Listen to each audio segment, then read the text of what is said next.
TalkNorth.com is powered by Bite Squad. Go to bitesquad.com or download their app. Get food to your door in minutes. Use the promo code TalkNorth to get your first delivery free. Talk North gets you your first delivery free.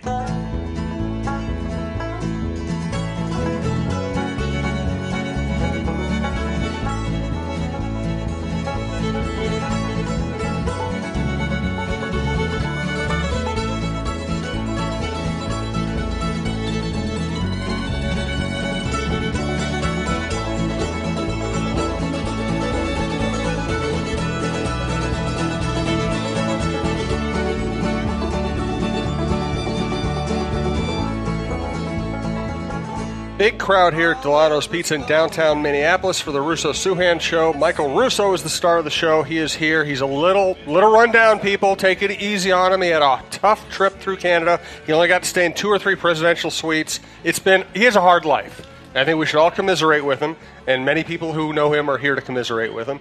This is part of the TalkNorth.com podcast network. Check out the network. Lots of good shows on all the sports in town, including the Cheryl Reeve Show, Jeff Diamond, all that. We do a couple of live shows a month at Dulono's Pizza, downtown Minneapolis, 118 North 4th Street. They also deliver in a huge portion of the Twin Cities because they also have a shop in Woodbury, 767-9494. Thanks to Twill and the Edina Galleria, fixologyrepair.com. Tony Hoaglund, your State Farm agent in Champlin, and our producer Brandon Morton. Michael, what was the trip like? They were happy for the most part up until last night. Where that's different. Yeah, it is different.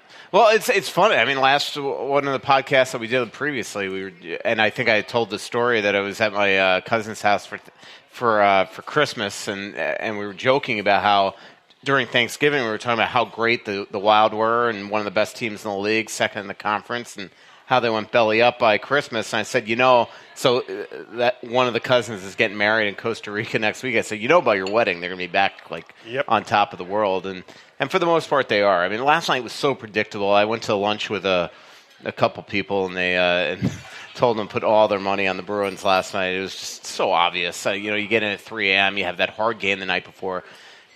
I would love to do a study in games where you're playing on the front end of back-to-back, if you all of a sudden get an injury or two and you got a defenseman in the box for 17 minutes and you got to grind out a shutout win like that, it just, the type of energy that's expended, I'd love to know what the record is on the second of back-to-back. And I tweeted it that night. You just knew they had to win that game because that it would probably have lasting effects going into the Boston game. And I think they left it all out on the ice in a very sloppy but hard-working game, tight-checking game in Montreal. And then if they could somehow pull off a win in Boston, it would have been a bonus. But they were playing a machine last night that's absolutely, it's always, who was it, the old line, it's not who you play, but when you play them. Yep. I mean, the Wild have had that a lot lately where they're playing teams when it's like the worst time. Like now is like, it's like now is the time you want to play like teams like Arizona that's just absolutely demolished by injury, not when the Wild played them earlier this year and things like that. And that was with Boston last night. They're absolutely on fire. They don't lose at home. They've won 11 of their last 15 overall, and they got the great power play. And now you lose your top penalty killing guy in Eric Ferrer. And it was just all the recipes for a clunker last night. The problem is, you almost wish that you had 2 days to recover. I mean, the Wild play 8 of their next 14. What I wonder now, I'm curious, is if that even last night has lasting effects. Can they put it all behind them, or is this suddenly a very tired hockey team? Again, they're the oldest team in the league, and I didn't like how they played last night, and you do just have to wonder if they're able to just get all their energy back magically against a team like Winnipeg on Thursday. It's going to be interesting to watch.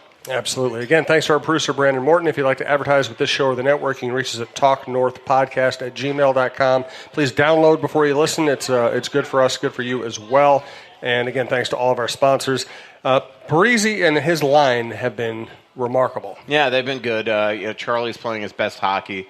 I thought he was outstanding in Montreal. I mean, again, not offensively. I thought defensively and away from the puck, he was as good as I've seen him all season long. He was a back-checking machine that night. It was, and I take for a grain of salt the game sheet when the off-ice officials put takeaways and giveaways because every arena has different definitions and they're usually bogus. But I mean, he was credited with a bunch of takeaways that game, and it was because he was pickpocketing guys from behind all night long. He was great, and Cunning's playing a strong game right now. You'd love him to score at some point. I still wonder what type of player he's going to be because he showed no ability to score at this level. It fits right in. Zero. And but this is like he doesn't even get chances. And for somebody that was a goal scorer in college, we just haven't seen it at the pro level yet. He was getting on fire in the AHL. But look, he's young, but you love to see. I mean, he has no goals now this season, and he only had 2 last year in 20-something games. So, you love to see him add that, but he's playing so well. The plays that he made in Ottawa the other night were just outstanding hockey plays. The give and go that he had in the neutral zone with Parise en route to the Spurgeon goal, and Spurgeon such a heads-up play when he saw Parise take that guy out of the play with a moving pick. He realized that the waves parted, and he just drove the net on a beautiful goal. And then the other assist that Cunnin had on that was a rebound goal for Parise. Just a real good awareness behind the net that when he got that puck on the coiled pass and kind of a Duchesne turnover, when he saw that he had time, it was a lot of poise for him to even go to the front of the net and get that shot off. And it was just a perfect pass for Parise essentially on the rebound. So he is playing well. There's plenty of guys to rip on this team besides Luke Cunnin right now, that's for sure. We're going to do a lot of live questions today. We like doing that when we're here at Dulono's Pizza, downtown Minneapolis. The mic is right next to Michael, also next to the massive, good Lord, that pizza looks good. Massive pizza. Our friends are eating right in front of us. We have a lot of regulars here. Feel free to come up. If you are not a regular or if you haven't gotten a hat or a T-shirt, come up, ask a question, and you can take your pick. These are really nice. So if you're going to take one, wear it around. Show off the network. I wear mine all the time. We got about 3 of them staring me right in the face here, including Fred's. So come up and ask a live question anytime.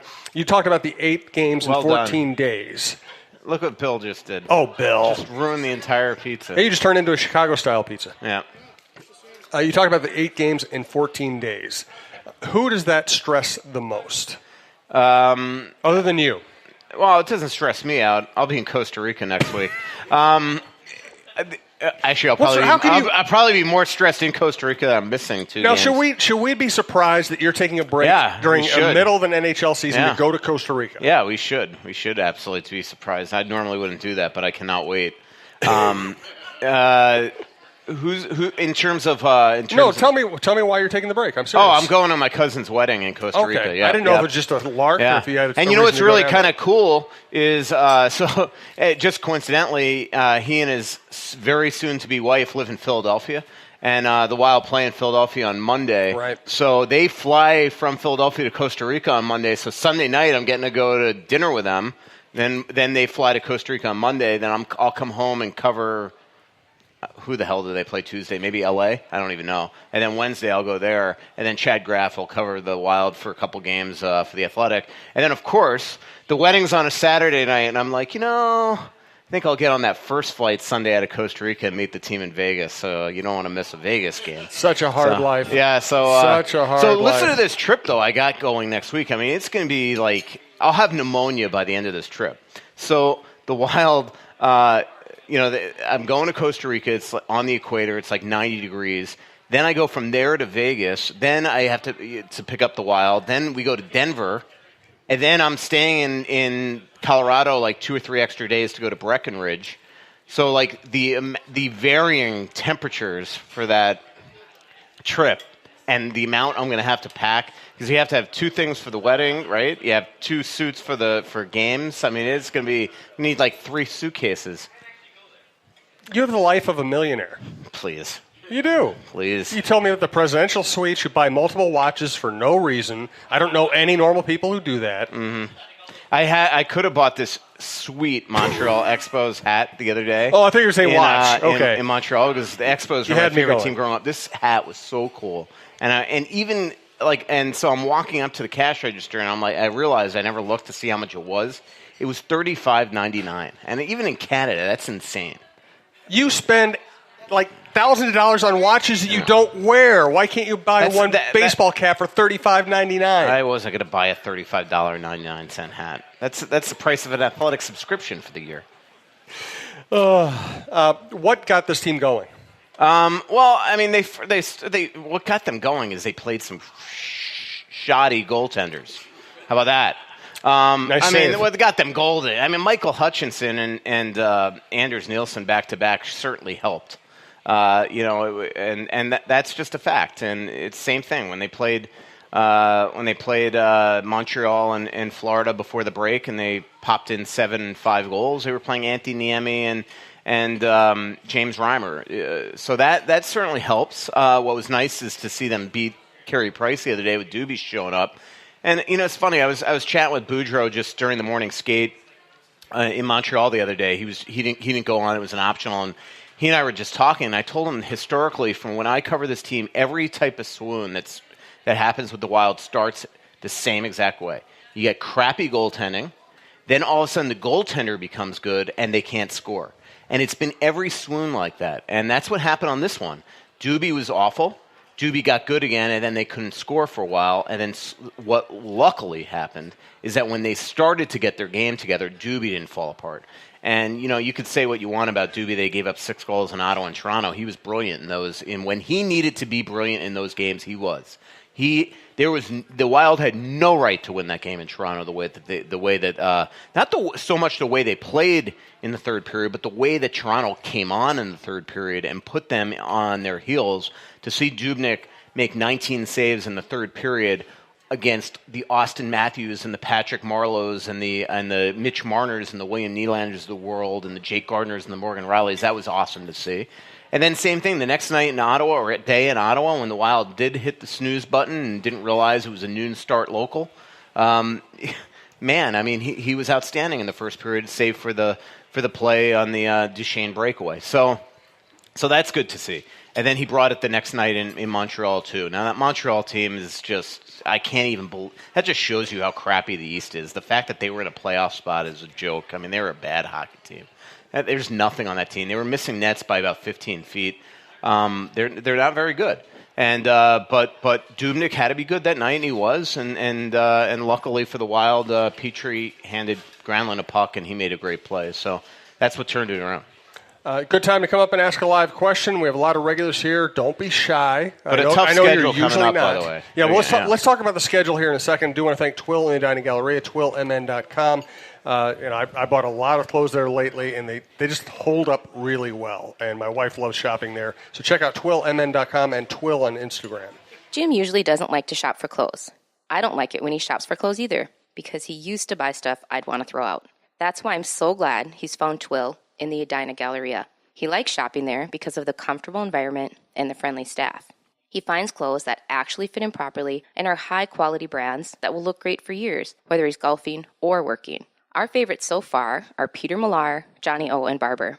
We spend our money at Twill because we love the clothes and we love the no-pressure shopping. Drop by Twill in the Edina Galleria for the best shopping experience and best clothes you'll find in the Twin Cities. And a reminder, we're downtown Minneapolis, 118 North 4th Street, and it's easy access to Ramp C. It's easy access to all the music and sports venues. It's a short walk to Target Center.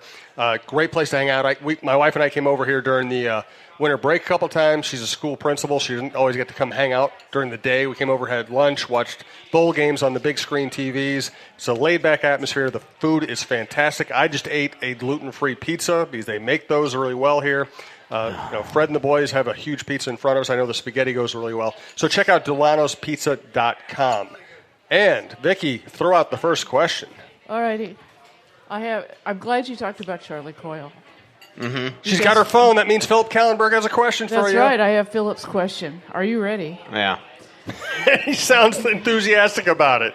Have we ever seen this play quality from Coyle for more than a few games? From what I remember, the last time he was getting close was going into the playoffs where he separated his shoulders. Last year he wasn't himself, etc. Has he been wasted at right wing? Or was he not ready to elevate his game until now? Well, when my kids were in school, you know what my kids would have called this? They would have called it a chapter book. Yeah. Run-on sentence for sure. And is there evidence that there is staying power in his game, or will he just turn around and disappoint us? like he always does. Yeah, well, I mean, I think everything in those questions is pretty much the answer. I mean, and I don't mean that as disrespect. I mean, I'm definitely not willing to go out on a limb and say he's suddenly a stud. I mean, we have seen